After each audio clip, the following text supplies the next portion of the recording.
بسم اللہ الرحمن الرحیم۔ مضمون کا عنوان ہے میرے دوست۔ دنیا میں دشمن بھی بہت ہوتے ہیں اور دوست بھی۔ پہلی جنس ارزاں ہے اور دوسری گراں اور کمیاب۔ دنیا کے عام قاعدے کے مطابق میرے بھی دوست ہیں، مگر ہر دوست کا مرتبہ الگ ہے۔ ہر ایک کا درجہ دوستی کے لحاظ سے مختلف ہے، اسی لیے تو کہا جاتا ہے کہ دوست بناتے ہو تو دوست شناسی بھی سیکھو۔ مگر اس تھوڑی سی زندگی میں اتنا وقت کسے میسر ہے کہ ہر دوست کا امتحان لے سکے اور اس کی دوستی کا وزن معلوم کر سکے۔ میرے ایک دوست بظاہر بڑے پیارے اور میٹھی قسم کے ہیں، مگر جب کبھی کوئی کام ان سے متعلق آن پڑتا ہے تو عموماً ناکامی ہی کا منہ دیکھنا پڑتا ہے۔ اس پر بھی غصہ نہیں آتا بلکہ جذبہ رحم ابھر آتا ہے۔ حضرت شیخ سعدی رحمۃ اللہ علیہ نے دوستوں کی اقسام بیان کی ہیں اور میں نے بھی سچ اور صحیح سمجھ لیا ہے کہ انہوں نے اپنے وسیع تجربے اور شہرہ بیاباں کی سیاحت کے بعد دوستوں کی 3 قسمیں بیان کی ہیں۔ شیخ موصوف کہتے ہیں کہ ایک دوست وہ ہیں کہ دیکھ لیتے ہیں تو قربان ہو جاتے ہیں اور اس دل سوزی سے خیر خبر پوچھتے ہیں کہ اپنے آپ پر رحم آنے لگتا ہے۔ کام کاج کی حالت بھی پوچھتے ہیں اور کاروبار کے بہتر ہو جانے کے بارے میں تسلی آمیز گفتگو بھی فرماتے ہیں۔ ساتھ ہی یہ بھی کہتے ہیں کہ کاش میں اس قابل ہوتا کہ آپ کی کوئی مدد کر سکتا۔ ایسے ہی ادھر ادھر کی چند باتیں کی اور چلتے بنے۔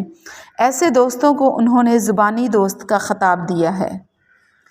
پھر کچھ دوست ایسے بھی ہیں جو مرزا ظاہردار بیگ کے خاندان سے ہیں۔ ایسے وقت میں ملاقات کے لیے آتے ہیں کہ کھانے کا وقت قریب تر ہوتا ہے اور باامر مجبوری انہیں کھانے میں شریک کرنا پڑتا ہے یا کھانے کی دعوت دینا پڑتی ہے، جسے وہ فوراً منظور فرما لیتے ہیں اور کبھی انکار نہیں کرتے۔ یہ صاحب خود کبھی کھانے کی دعوت نہیں دیتے، باتیں بہت لچھے دار کرتے ہیں اور دوستی کے حقوق گناتے نہیں تھکتے۔ ان سے دوستی نبھانے کا ایک ہی طریقہ ہے کہ ان کی باتیں شیر مادر سمجھ کر پیے جاؤ اور انہیں کھانا کھلاتے جاؤ، کبھی ان سے کھلانے کی توقع نہ رکھو۔ یہ دوست کھانے پینے کے دوست ہیں۔ دوستوں کی تیسری قسم وہ ہے جن کے دل میں قربانی کا جذبہ اور اثار کا ولولہ ہوتا ہے۔ اثار میں سے آئے گا۔ یہ بے تکلف دوست ہوتے ہیں اور ہر قسم کے دکھ درد میں شریک رہتے ہیں۔ ان کی باتیں سچی اور بے لاگ ہوتی ہیں، خوشامد سے دور رہتے ہیں اور دوست کو فائدہ پہنچانے کی سبیل سوچتے رہتے ہیں، اور جب اسے کوئی فائدہ پہنچتا ہے تو ان کی مسرت کی انتہا نہیں رہتی۔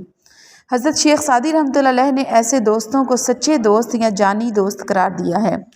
اس کے ساتھ ہی یہ بھی کہتے ہیں کہ زبانی دوست سے زبانی ہمدردی کر کے گلو خلاصی کرا لو اور روٹی کے دوست کو روٹی کھلاؤ اور گھر سے نکال دو، لیکن یار جانی کو اپنے ہاتھ سے نہ جانے دو، بلکہ اگر ایسے دوست پر جان بھی قربان کرنا پڑے تو دریغ نہ کرو۔